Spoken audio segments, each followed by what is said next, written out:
इस बात का वो हुआ कि वास्तव में मैं अपनी कन्या को किसी संकट में तो नहीं डाल रही हूँ।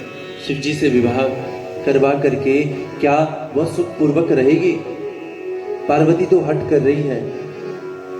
माताएं बड़ी चिंतित होती है अपनी पुत्री के लिए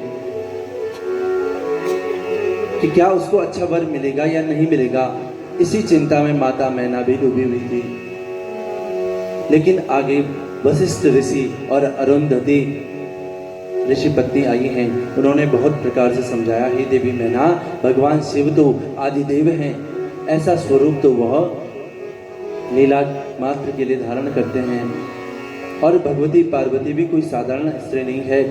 क्या तुम भूल गई हो? तुम्हें बहुत याद नहीं है कि तुमने ही उन जगदम्बा को प्रसन्न करके अपने यहाँ पुत्री के रूप में आने का निमंत्रण दिया था, उनकी तपस्या करी थी। और वह भगवान शंभु की प्रिया हैं और उनका प्रयोजन ही शिव का वरण करना है। तो तुम इस चिंता को त्याग दो और यथार्थ पूर्वक भगवान शिव के विवाह की तैयारी करो। अब सूत जी कहते हैं कि हे ऋषिगणों, हिमालय ने बड़े उत्साह पूर्वक भगवान शिव और पार्वती के विवाह का मंडप तैयार किया है। अथ शैलेश्वरः प्रीतो हिमवान् मुनिसत्तमः स्वपुरं रचयामास विचित्रं परमोत्सवम्। विचित्र परमोत्सव की तैयारी करी। अपने घर में देवराज इंद्र की सभा में रहने वाले देवताओं को, शिल्पी विश्वकर्मा को बुलाया। बड़े सुंदर सुंदर भवनों का निर्माण किया, बड़े सुंदर पांडाल का निर्माण किया और वहां पर भगवान शिव के विवाह का उत्सव, उसकी तैयारी करने लगे। यहाँ पर सभी देवी देवता भगवान शिव को मनाने के लिए आए हैं। और भगवान शिव से कहा कि हे प्रभु, हे महादेव, आपका विवाह अब भगवती पार्वती से होना है, तो अब आप बारात की तैयारी कीजिए। भगवान शिव ने कहा कि अब विवाह में नंदी आदि सभी गणों को, सभी को निमंत्रण दिया गया। ब्रह्मा जी बोले कि नारद जी, भगवान शिव ने अपने सभी गणों को, जितने उनके प्रमथ गण हैं, भूत प्रेत पिशाच इत्यादि, सबको आगे करके कहा कि जितनी संख्या में उनके गण हैं, विवाह में प्रवेश करने के लिए उनको बुलाया है। आगे आगे भगवान नारायण चल रहे हैं, जो अपने वाहन गरुड़ पर हैं। ब्रह्मा जी, इंद्र देवराज इंद्र ऐरावत पर बैठ करके चल रहे हैं। उधर सभी देवी देवता अपने अपने वाहनों से भगवान शिव की बारात में चल रहे हैं। इधर सुंदर चंपक पुष्प के वर्ण के समान आभा वाले, पंचमुख वाले, पंचानन 3 नेत्र वाले भगवान शिव, प्रसन्न मुख वाले सुंदर स्वरूप भगवान शिव ने धारण किया हुआ था। और अनेकों प्रकार के मणियों की मालाएं, रत्नों की मालाएं, सुंदर पुष्पों को धारण करके, कंगन बाजूबंद से सुशोभित और हर प्रकार से सुंदर स्वरूप भगवान शिव का था। इस प्रकार से सभी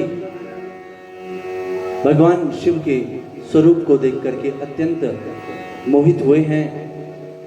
आगे चल करके भगवान शिव ने जब नगर में प्रवेश किया तो उधर नारद जी पहले से पहुंचे हुए थे। कहां पर? देवराज पर्वतराज हिमालय के यहाँ पर। और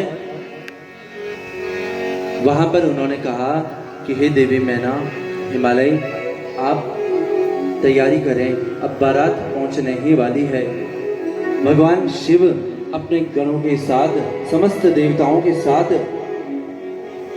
इस आपकी कन्या का वरण करने के लिए आ रहे हैं।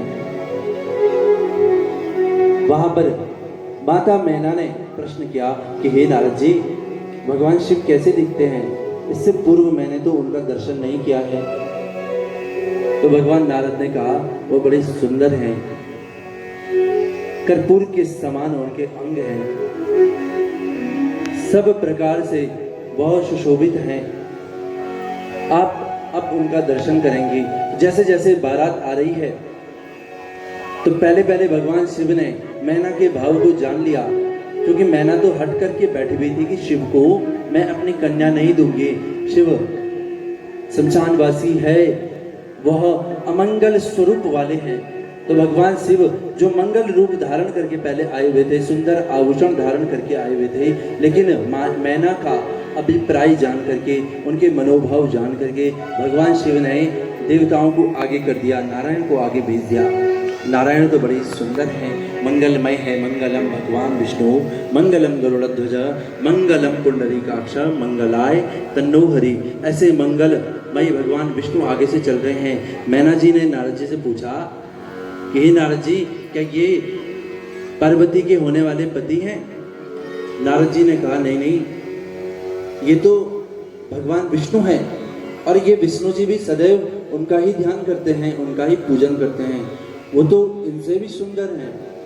तो अब माता मैना को बड़ा गर्व हुआ, अरे पार्वती ने बहुत सुंदर, बहुत अच्छा पति चुना है, जो इतने सुंदर हैं विष्णु, और इनसे भी यदि स्वरूप में शिव जी बड़े प्यारे हैं, न्यारे हैं, तो पार्वती का बड़ा दिव्य भाग है। अब आते हुए देवताओं को, देवराज इंद्र को देखा तो पूछने लगी क्या ये शिव जी हैं?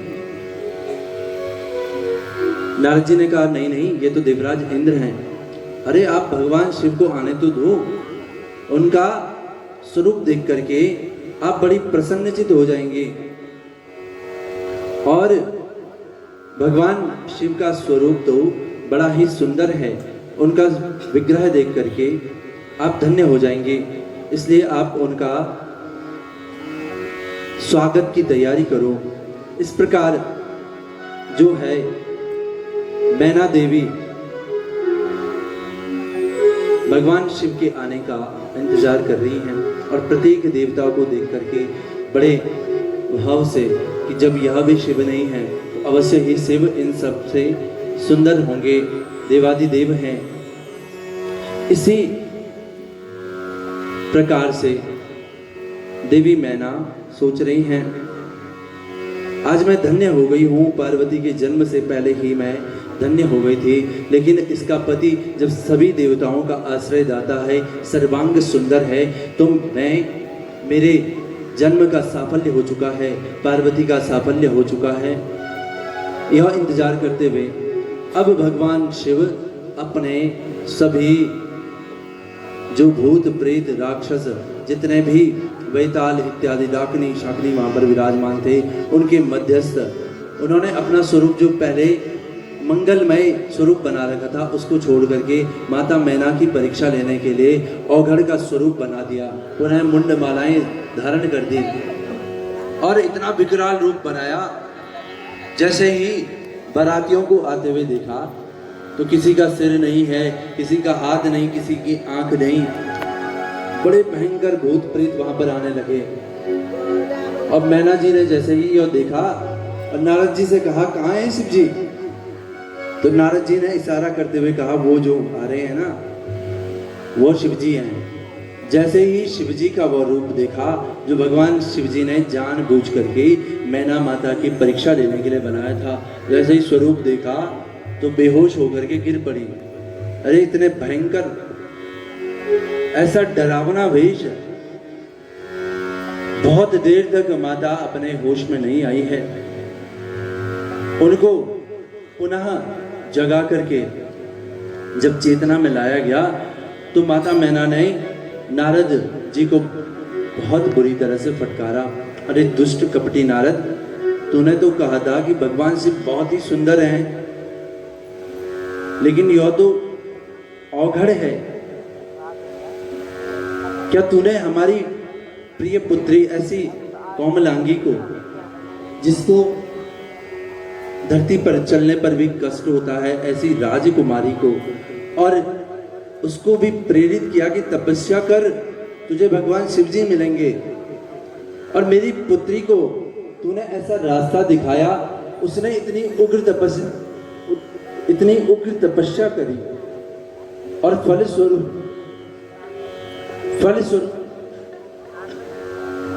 फलस्वरूप इतने सुंदर सुंदर देवताओं को छोड़ करके, नारायण को छोड़ करके, देवराज इंद्र को छोड़ करके,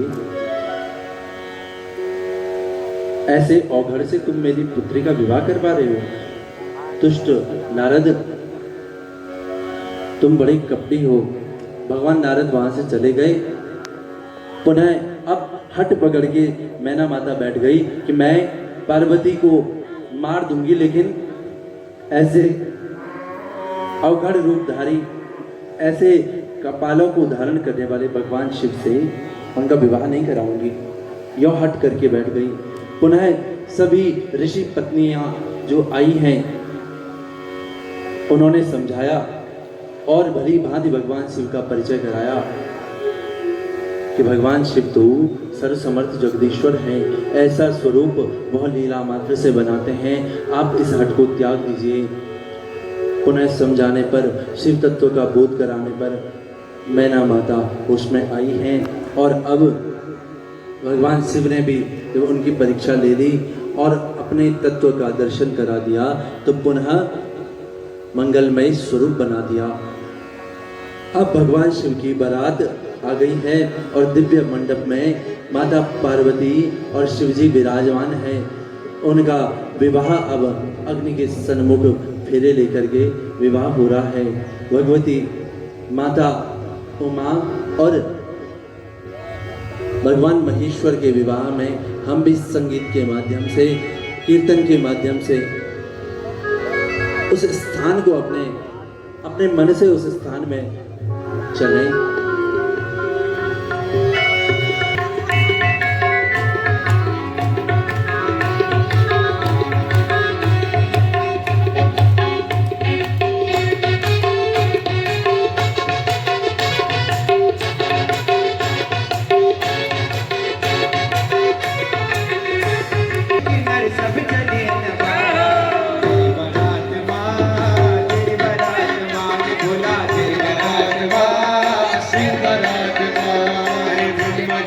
विष्णु चले चले नंदी बाबा, चले नंदी बाबा, भूत प्रेत यक्ष किन्नर सब चले न बाबा। तेरी बारात माँ, शिव बारात माँ, मेरी बारात, तेरी बारात माँ, शिव बारात माँ।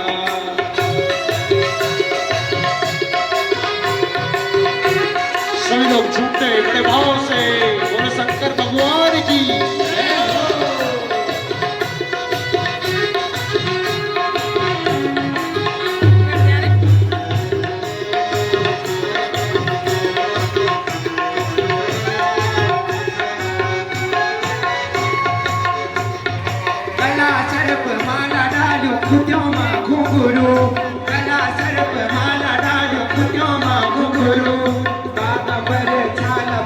त्रिशूल डमरू, अरे भागवर छाल पहनो त्रिशूल डमरू, अरे कला सर्प माला डालो फुट्यो मां घुंघरू, कला सर्प माला डाली फुट्यो मां घुंघरू, अरे भागवर छाल पहनो त्रिशूल डमरू, अरे भागवर छाल पहने त्रिशूल डमरू।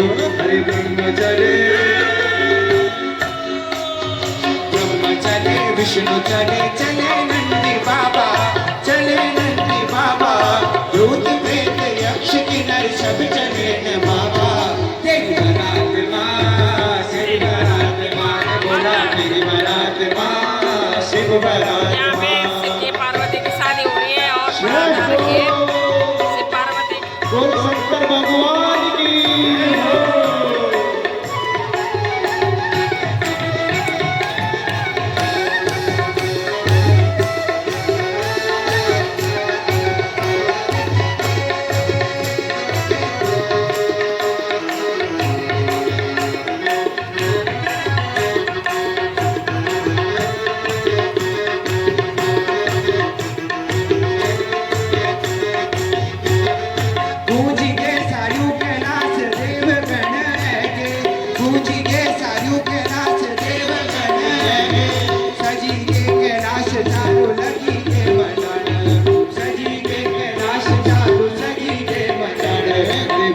चले अरे ब्रह्मा चले विष्णु चले चले नंदी बाबा चले नंदी बाबा भूत प्रेत यक्ष किन्नर सब चले न बाबा तेरी बारात माँ तेरी बारात माँ ने बोला तेरी बारात माँ तेरी बारात माँ ने बोला तेरी बारात माँ आधी रात माँ ने बोला तेरी बारात माँ आधी रात माँ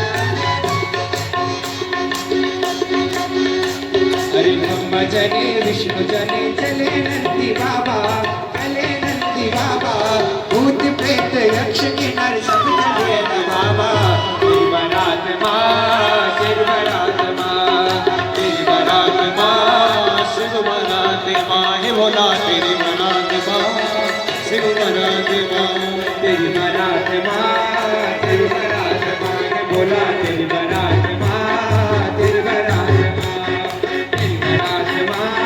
तेरी बारात माँ ने बोला तेरी बारात माँ तेरी बारात माँ अरे ब्रह्मा चले विष्णु चले चले नंदी बाबा चले नंदी बाबा भूत प्रेत यक्ष किन्नर सब चले न बाबा तेरी बारात माँ ने बोला तेरी बारात माँ तेरी बारात माँ तेरी बारात माँ आधी रात माँ ने बोला तेरी बारात माँ तेरी बारात माँ तेरी बारात माँ तेरी बारात माँ ने बोला तेरी बारात माँ तेरी बारात माँ तेरी बारात माँ तेरी बारात माँ ने बोला तेरी बारात माँ तेरी बारात